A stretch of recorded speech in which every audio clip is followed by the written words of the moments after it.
são crimes de guerra, deveriam ser tratadas dessa forma, né? Existe uma certa banalização sobre a questão do bloqueio, ainda que todos os anos Cuba leve para a ONU, né, aquele documento e os países aprovem, enfim, e recentemente o Brasil não votou a favor de Cuba, ainda que você tenha, de alguma forma, a ONU, a maioria dos países se posicionando contra, do ponto de vista prático e efetivo, não existe nenhum movimento dos países capitalistas em romper, de fato, com o bloqueio. A guerra, quando a gente fala guerra, a gente está acostumado a imaginar um avião soltando bomba, mísseis, ou exército contra exército se confrontando com armas leves.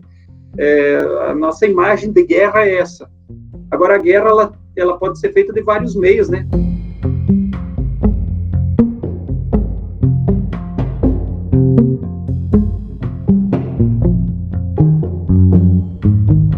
Quando a gente olha para essas sanções, assim, o impacto humanitário, né, assim, ele é gigantesco para Cuba, mas ele é gigantesco para toda a classe trabalhadora do mundo. Eu acho que é importante também a gente olhar o outro lado da moeda do bloqueio econômico a Cuba, né?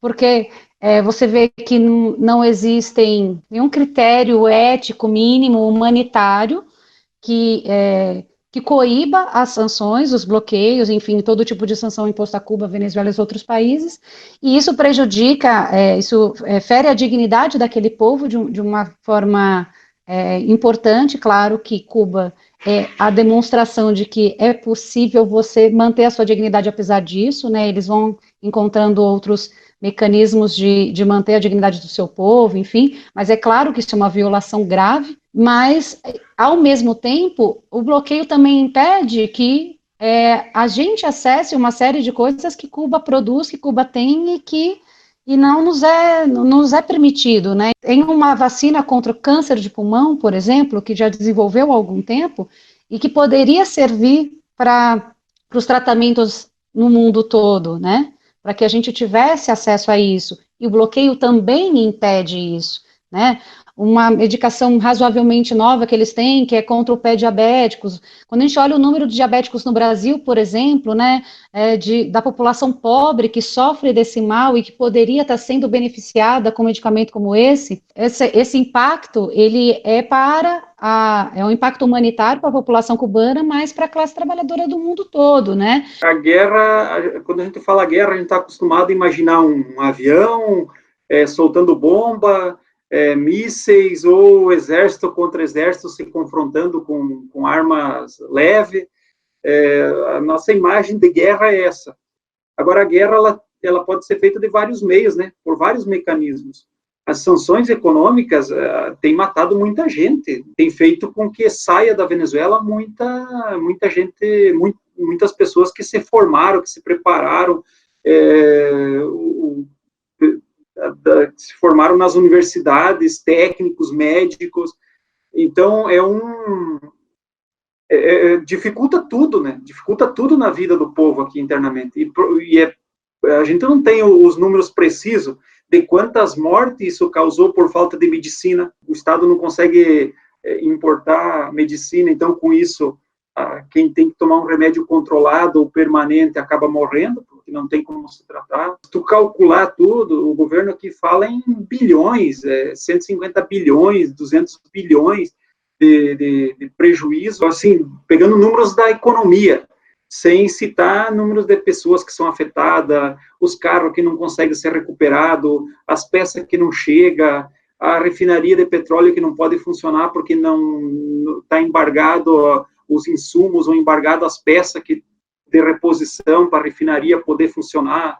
São crimes de guerra, deveriam ser tratadas dessa forma, né? Existe uma certa banalização sobre a questão do bloqueio, ainda que todos os anos Cuba leve para a ONU, né, aquele documento e os países aprovem, enfim, e recentemente o Brasil não votou a favor de Cuba, ainda que você tenha, de alguma forma, a ONU, a maioria dos países se posicionando contra, do ponto de vista prático e efetivo, não existe nenhum movimento dos países capitalistas em romper, de fato, com o bloqueio. É uma política de guerra que é implementada e assimilada pelos outros países como se fosse algo aceitável, e é absolutamente inaceitável, né? O bloqueio, ele tem impedido, por exemplo, que Cuba receba equipamentos, EPIs, né, aqueles equipamentos de proteção individual, mesmo doações que foram recebidas, né, da China, carregamentos que vieram de outros países não podem chegar até Cuba. Então, para Cuba fica tudo muito mais caro e muito mais demorado, quando você precisa ter urgência para responder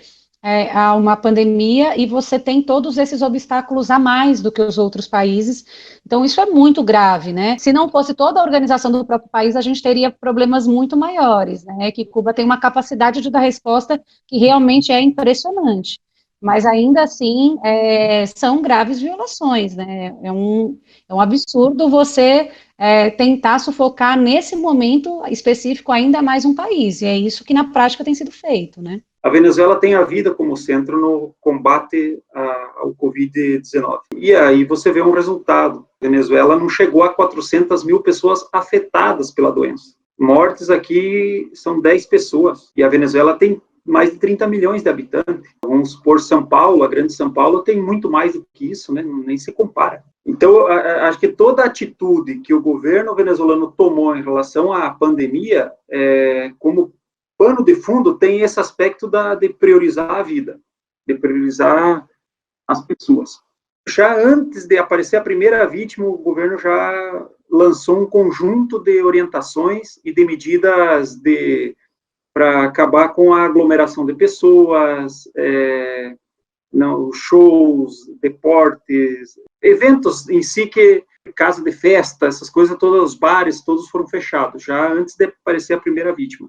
E também as medidas econômicas. Então, no campo econômico, o governo assumiu, dura pena, o pagamento de todos os funcionários, seja público ou seja privado, pagamento de todo mundo, bônus para quem não era nem empregado do Estado, nem empregado de empresas privadas, é um bônus que garantia aí a sobrevivência, pessoas que são autônomos, que vendem café, que faz qualquer outro tipo de negócio para sobreviver, de trabalho para sobreviver. Os dados recentes são 1.780 e poucas pessoas confirmadas e 1.500 e alguma coisa de casos suspeitos, né, que eles ainda não têm a confirmação, mas que estão sendo tratados todos como se fosse Covid, né, então é um outro tipo de tratamento para os suspeitos.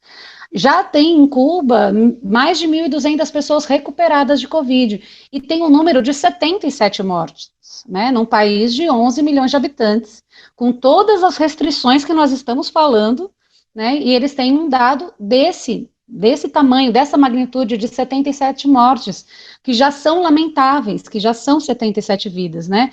Mas se a gente for comparar, por exemplo, com a Suécia, que estão falando o tempo todo na TV, que é o exemplo de como lidar com a pandemia.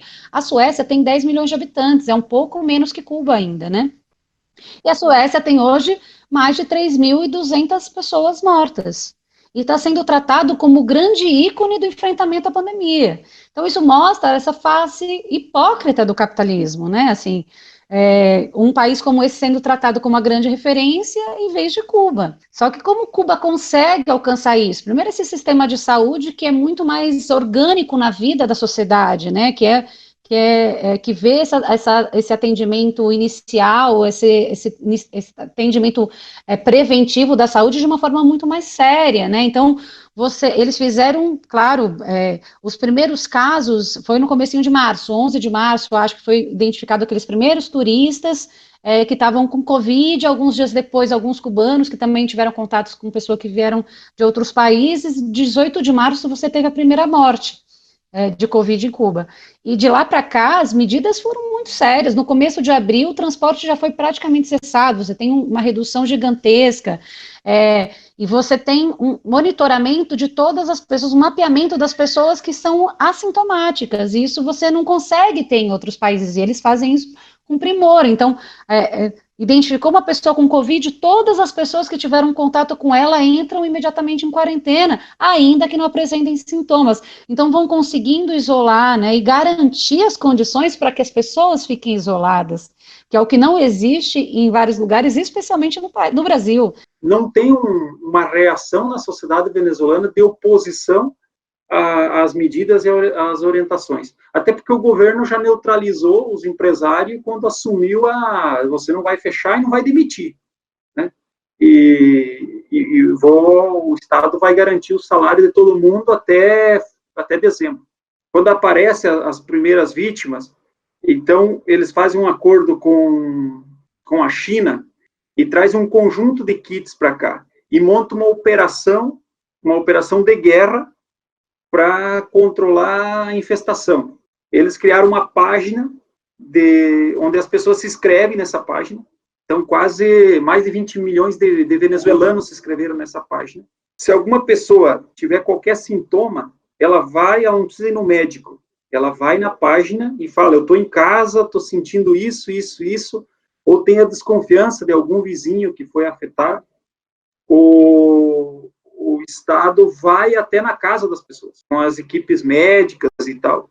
Então, foi feito um protocolo de atendimento às pessoas, onde o Estado é que vai na casa das pessoas e não as pessoas até o CDI. É raro os centros de saúde e tal. É raro as vezes que alguém vai até um centro de saúde. Normalmente, o Estado é que vai até a casa das pessoas. Você tem uma participação popular muito maior, né, uma organização popular muito maior no combate, no controle, né, dessa pandemia, e você tem mais de 30 mil estudantes de medicina visitando todas as casas diariamente, mapeando os sintomas, enfim, e tratando muito rapidamente das questões, né? Então, isso são coisas muito importantes. Você tem algumas cidades no país que estavam completamente isoladas, porque tinha alguns casos, e que já saíram do isolamento recentemente, né? Essa eficiência de fazer um tratamento, uma resposta a uma pandemia muito barata, muito simples e muito eficiente, só o socialismo pode alcançar mesmo. Você pega um país que está altamente bloqueado, que está quase politicamente na América Latina aqui isolado, e consegue fazer um enfrentamento com as condições econômicas que está a Venezuela. Tenta imaginar nós no Brasil nessa condição com uma política como é o Estado brasileiro. Não sobrevive. Não é um empoderamento só do Estado. O Estado ele tem a sua ação, ele coordena as ações, mas a sociedade assume as orientações e ajuda a construir as orientações. E através de processos organizativos onde as pessoas se envolvem para discutir o problema do bairro, os conselhos de fábrica, para discutir os problemas das condições de trabalho no campo da fábrica, na escola, os professores. Então, não é uma coisa que parte somente de cima para baixo, uma coisa ou seja, do Estado para as pessoas. É uma interação permanente entre as pessoas e o Estado. O Estado são as pessoas são o Estado. É uma outra maneira de inserir os indivíduos no processo político do país. As pessoas, elas participam do combate à pandemia, né? É tarefa das pessoas, elas são educadas e criadas e existem mecanismos de participação efetivo para enfrentar um desafio como esse, né? Então, os bairros estão absolutamente envolvidos nisso, os comitês de defesa da revolução estão envolvidos no combate à pandemia, no mapeamento das pessoas, enfim, isso é central para você ter um desafio como esse encarado de forma, né, séria. Então, eu acho que todo esse legado, né, que a revolução deixou e que, enfim, o socialismo constrói todos os dias, ele é indispensável, é central, né? Então, Cuba só faz o que faz com as dificuldades que tem, porque é um país socialista, não tenho dúvida, né? E ainda que tenha muito a se fazer e muitas melhorias, muitas potencialidades ainda para se desenvolver, mas o que faz realmente é impressionante. É impressionante a capacidade de resistência que tem esse povo aqui, o povo venezuelano. Acho que ninguém consegue calcular ou estimar a resistência que está impregnada nesse povo. A ação que aconteceu agora, para nós usar um exemplo mais imediato, a ação que aconteceu agora da tentativa de entrada desse grupo de mercenários aqui, armada, mas foi basicamente o povo. Quando os caras foram presos, o segundo grupo que foi preso em Chuao, estado do Aragua, eles, quando os ribeirinhos ali, os pescadores, pegaram eles e estavam ali amarrando eles com corda e para esperar a polícia chegar. Eles falavam para as pessoas, nós estamos aqui para libertar vocês, nós viemos para libertar, temos dinheiro, temos arma, vamos se somar com nós e tal, e tal. Como se, não sei que mágicos os americanos, que o pessoal de fora faz do povo venezuelano. Como que se o povo venezuelano estivesse contra o governo, o povo venezuelano não está contra o governo. Os que estão contra o governo aqui é um grupo muito pequeno. E tem diminuído muito, cada vez eles são menos pessoas. E cada vez está mais forte a presença do processo bolivariano, da revolução bolivariana no povo venezuelano. O pessoal não tem energia, mas o pessoal não entende de onde que vem o problema que gera a falta de energia. Eu tenho um nível de politização, um nível de inserção das pessoas e de abraço à causa, que é algo impressionante, viu? Que vai muito mais de um bônus que o governo paga, de uma cesta básica que o governo ajuda as famílias a adquirir, porque as pessoas não têm o dinheiro suficiente para comprar, como se fosse no mercado comum comprar, porque às vezes o pessoal confunde, não, o governo está dando umas coisas para acalmar o povo, não se trata disso. É um negócio mais profundo, entende? A relação do povo venezuelano com o processo é mais profunda. Eu acho que é importante a gente olhar para o papel do imperialismo estadunidense no mundo, né? Independente de porque os países são contrários ao bloqueio, porque existe realmente pouca justificativa do ponto de vista econômico, para o próprio capital, de defender, se você não tiver uma justificativa ideológica, né, digamos assim, claro que sempre é econômica, mas ideológica do ponto de vista de derrotar, o objetivo é derrotar Cuba, não tem sentido algum o bloqueio. E os países, todos eles, de uma forma geral, perdem, não podendo fazer suas relações econômicas com Cuba, né? Países, muitos deles gostariam sim de adquirir os medicamentos cubanos de altíssima qualidade e a custos razoavelmente baixos, enfim, né, além de todas as outras transações comerciais. Historicamente, a gente gostaria que a pandemia, assim, de alguma forma permitisse que a gente avançasse. Até agora, não é o que não tem parecido, né, infelizmente, assim, os Estados Unidos enterrando milhares de mortos diariamente e ainda assim bastante reforçados dentro da sua ideologia e seu objetivo de derrota da Revolução Cubana, que é também muito parecido com o que a gente vê no nosso país, né, assim, você vê o número dos mortos crescendo, assim, exponencialmente, mas você vê todos os dias o ataque aos direitos humanos no nosso país, né, então a saída do ponto de vista do capital, a saída para suas crises econômicas e agora humanitárias são sempre situações de recrudescimento, de guerra declarada a seu povo, enfim, né? A economia já vinha dando sinais, na verdade, de quebra antes da pandemia, você já tinha, né, um grande problema da crise do capital, aliás, desde 2008, os caras vêm tentando meio que segurar a onda, mas você tinha uma segunda onda grave, né, e vários especialistas já indicando uma próxima recessão profunda, então você já tinha isso, aí chega a pandemia que é para agilizar essa dificuldade.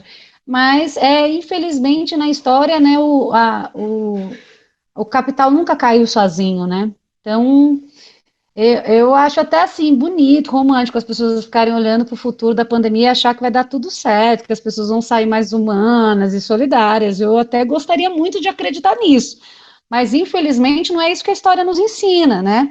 Ou você tem a luta de classe, ela está aí presente, independente da pandemia, e se a gente não tiver condições de nos articular, né, enquanto classe trabalhadora no nosso país, em nível internacional, de dar resposta para a situação, infelizmente o capital se refaz e se mantém, não é a primeira crise que ele enfrenta, e é capaz, sim, de se reorganizar dentro da sua própria lógica. Tem que derrotar no cenário, na geopolítica internacional, tem que derrotar os Estados Unidos, e para derrotar os Estados Unidos não é uma coisa simples, porque eles estão fragilizados economicamente, mas eles não estão derrotados, né?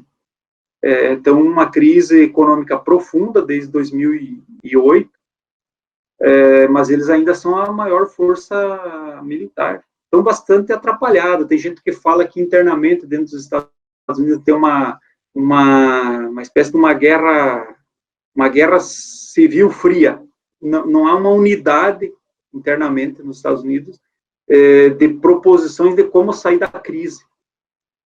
E por um outro lado, você vê esse eixo Rússia e China, principalmente na economia a China, mas também crescendo muito militarmente, e a Rússia, do ponto de vista militar, que é a segunda potência militar do mundo, uma junção desses dois países é uma força tremenda de oposição aos Estados Unidos. O Bolsonaro ganhou a eleição e na sua retórica, a China é um país inimigo, né? Sua retórica. Porque os comunistas, porque vê comunista em tudo que é lado. E não consegue. A China seguiu negociando com o Brasil, entende? Então, faz negócio com todos os países do mundo, não obriga nenhum país a se submeter ao regime deles. Então, é uma forma de fazer política diferente. Eu acho que a derrota do norte-americano, ele vai demorar ainda alguns anos, não é uma coisa simples. E também não temos como definir vai ser derrotado. Isso depende da correlação de força e da construção de uma outra força. Então você tem Cuba enviando brigadas de solidariedade para a Itália, enfim, para outros países, inclusive, tentando fortalecer, né, o combate ao Covid nesses países, porque a quantidade de médicos que Cuba tem é muito grande, né? Cuba não tem nem 50% dos seus leitos ocupados hoje. Cuba tem uma quantidade de médicos e de estrutura muito grande para enfrentar esse problema internamente, né? Cuba, e ainda que não tivesse a solidariedade aos outros países, sempre foi o farol da Revolução Cubana, quando eles não tinham tudo isso, não tinham esse número tão grande de médicos. Acho que, se eu não me engano, Cuba tem 9 médicos para cada 1.000 habitantes, é um número altíssimo, né?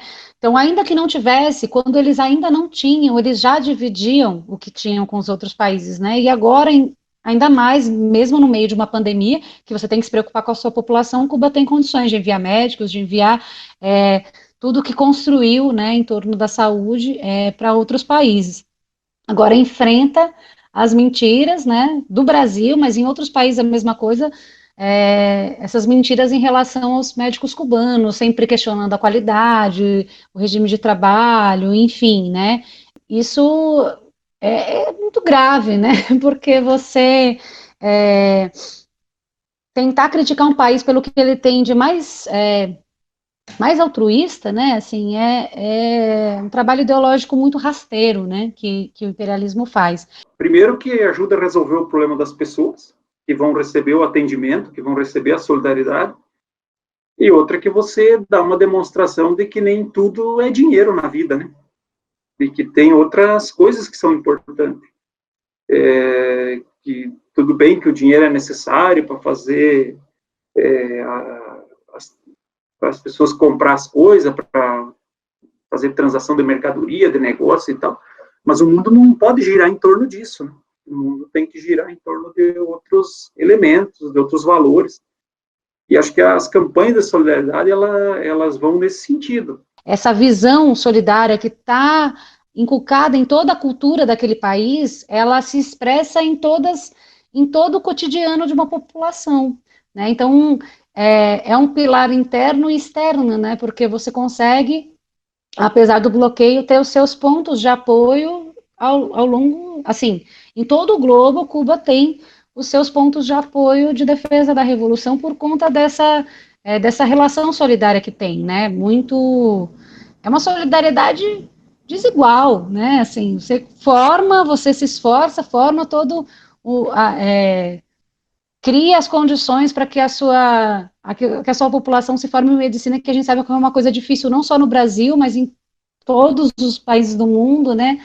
Uma formação difícil, que exige muita estrutura, e Cuba faz isso e exporta essa solidariedade de uma forma que a gente não vê em lugar nenhum, né? Então, essas brigadas médicas, elas são muito importantes para o enfrentamento dessa pandemia agora, né? Porque realmente você vai isolando, ainda que politicamente, esse discurso fascista mesmo de combate à revolução, né? Que vai colocando criminalizando a Revolução Cubana, né? E essas brigadas de solidariedade, elas são a expressão viva de que a Revolução Cubana, ela é o desenvolvimento, né, superior da sociedade, não o contrário. Então, é uma contraposição, são exemplos, tem muitas coisas acontecendo no mundo afora, que vão mostrando uma outra forma de se relacionar, e que é possível construir um outro mundo.